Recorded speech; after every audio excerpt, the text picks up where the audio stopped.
근데 제가 처음에 했을 때는 반지 한다 그러면 되게 바보같이 봤거든요. 뭐 지금도 뭐 비슷할 것 같긴 한데 네, 맞습니다. 이미지가 예전보다는 조금 나아진 게 이 정도거든요. 내 반지하 빌라를 나중에 아파트로 바꿔가지고 아 부자가 돼야지 이 생각으로 한 게 아니었거든요. 저는 첫 번째가 월급이 밀리고 있으니까 내 생계를 위해서 했던 게 분명히 있었어요. 맞습니다. 그게 첫 번째로 보고 지금까지 왔더니 그런 것들이 개발된 것들이 생기는 것 뿐이었던 거지. 서울은 가능성이 뭐 천안보다 없다 있다를 얘기하는 게 아니고. 일단 네. 첫 번째로 경매를 하는 이유가 남들보다 더 싸게 사서 조금이라도 차익을 내야 경매를 하는 이유인데, 그렇죠. 너무 외관이 깨끗하고 좋으면은 음. 경쟁률이 아무래도 높아지기 때문에 맞아. 싸게 살 수가 없더라고요. 맞아. 싸게 살 수가 없고 나만 좋은 게 아니거든, 그러니까 그게. 하더라도 조금이라도 더 써서 그렇죠. 예, 입찰해 가져가야지, 안 그러면은 쉽게 가져갈 수가 없으니까. 그러니까 그쪽 시장은 사실 예. 경쟁이 심하다는 예. 느낌도 저도 많이 들어서 예. 저도 이런 물건을 한 것 같아요. 맞습니다. 네. 나도 뭐 하고 싶은 건 그런 거 하고 싶어요.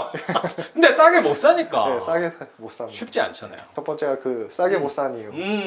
두 번째는 네. 그렇게 깨끗하고 좋은 물건은 계속 수리할 게 발생하고 노후된다는 거.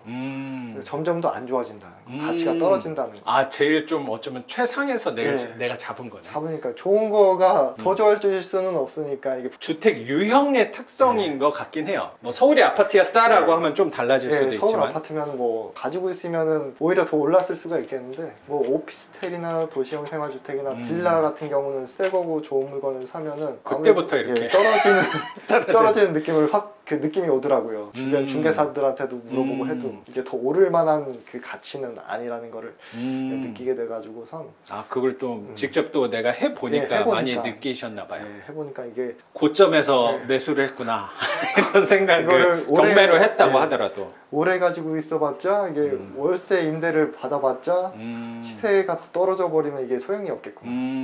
그 생각이 들어서 그래서 아예 남들이 다 싫어하고 정말 싸질 대로 싸져서 건물의 가치가 없는 그런 물건이면은 오히려 마음이 편하지 않을까라는 생각에 반지하 빌라도 수강하게 되고 오래된 빌라를 좀 찾게 된 것 같아요. 감가상각이 떨어질 대로 떨어진 물건 정확히 이게 맞네. 그럼 맞아요. 선생님 투자가 나고 정확히 맞았다는 생각이 맞습니다. 되게 드네요. 선생님이 그때 물어보셨던 것 중에 하나가 저랑 좀 얘기를 나눴던 부분들이, 선생님이 뭘 여쭤보셨냐면, 저는 서울에 있는 이런 집들이니까 그래도 서울은 세계적인 도시고 길게 봤을 때 개발에 있어서 좀 유리하지 않겠냐. 그렇죠. 근데 선생님은 서울을 내가 직접 또 해보니까 약간 무리인 것 같아서, 네. 그럼 내가 할 수 있는 주변에 오래된 빌라를 봤더니 그럼 수익률은 분명히 좋은 건 맞잖아요. 맞습니다. 근데 이게 수익률만 보고 할 수는 없으니까 네. 또 내가 이걸 오래 갖고 있을 때 불편한 것들이 생각이 많이 들었을 것 같아요. 선생님 네. 그런 요소들을 굉장히 많이 고려하고 이게 또 움직이시는 분이잖아요. 맞습니다. 천안도 뭐 큰 도시긴 하지만 수도권이 아니니까 예. 좀 마음은 불편한 것들이 있었을 것 같은데, 어떻게 또 천안을 낡은 빌라를 하시게 된 거, 마음의 결정은 어떻게 하셨는지. 맨 처음 경매를 시작한 거는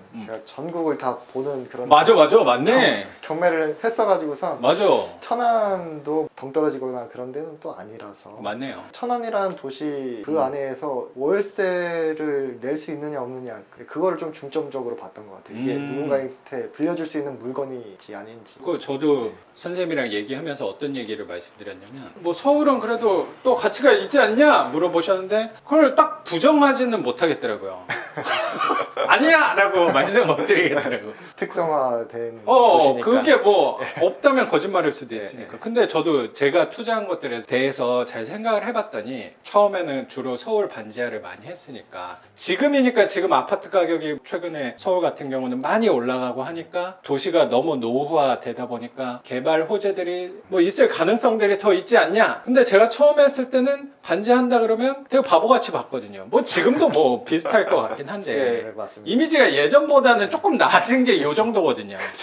내가 그거 하면서 이거 나중에 이거 내 반지하 빌라를 나중에 아파트로 바꿔가지고 부자가 돼야지 이 생각으로 한 게 아니었거든요. 저는 첫 번째가 월급이 밀리고 있으니까 내 생계를 위해서 했던 게 분명히 있었어요. 맞습니다. 그게 첫 번째로 보고 지금까지 왔더니 그런 것들이 개발된 것들이 생기는 것 뿐이었던 거지. 어쨌든 그게 서울은 가능성이 뭐 천안보다 없다 있다를 얘기하는 게 아니고 내가 하는 첫 번째가 저는 월세 때문에 한 건 분명한 거거든요. 그래서 우리한테 중요한 건 저는 월세라고 생각을 했던 것 같고 그렇게 좀 생각을 또 하고 이렇게 하셨더니 이 낡은 빌라에서 31%면 엄청 훌륭한 수익률이라고 또 생각이 저는 되게 들어요. 선생님. 작가님 덕분입니다. 아유 제가 선생님 제가 너무 덕분이라고 가르침을 생각합니다. 잘 받아서 이렇게 좋은 물건을 낙찰받을 수 있을 것 같아요. 그리고 그 얘기도 하나 좀 여쭤보고 싶었는데 예, 예. 선생님은 굉장히 안정적인 직장 계신 거잖아요. 그렇죠. 근데 뭐 아까도 말씀하셨지만 올해 초에 저 만나기 전에도 어떤 주택이 3개였고 상가가 하나 있었고 한 월세는 한 총 얼마 받으시는지 여쭤봐도 돼요? 그때까지 그때까지 상가에서 뭐 이자 다 떼고 110만 원 정도 받았었고 순수입. 그리고- 상가가 그래도 약간 큰가 보다. 예, 큰데 네. 또 거기 상가 안에 임차인이 2명이었어가지고선 한 명은 통신사 아. 기지국이 기계실로 써가지고선 거기서 나오는 와, 통신사에서 그러니까 말만 들어도 네. 편하네요. SK텔레콤이 찍히더라고요. 월세. SK한테 SK한테 월세를 받네. 월세를 받고 있습니다. 와, 훌륭하신 분이었네. 예, 그것도 있고 네. 또 그 임차인 어르신들 유치원하시는 분이 계셔가지고 임차인 주간 보호 막 그런 걸 하시는 분이 있어서 데이케어 이런 거. 예, 맞습니다. 합치니까 한 110만 원 정도 남았고 그리고 그 그 주택 주택 3개에서 3개에는 30만 원씩 다 나왔어요. 한 200만 원 돈 되네요. 예, 저 수업 듣고 나서는 주택으로선 얘가 처음이 맞죠? 예, 아, 그 전에 맞아요. 상가. 그렇죠. 그리고 3달 전쯤에 진주에 가셔서 또 상가. 상가를 낙찰 받으셨단 말이에요. 예, 예. 그 저는 그거 보면서 안정적인 회사에 계시고 제가 알기론 선생님 계시는 직종이 또 월급이 상대적으로 좀 세다고 알거든요.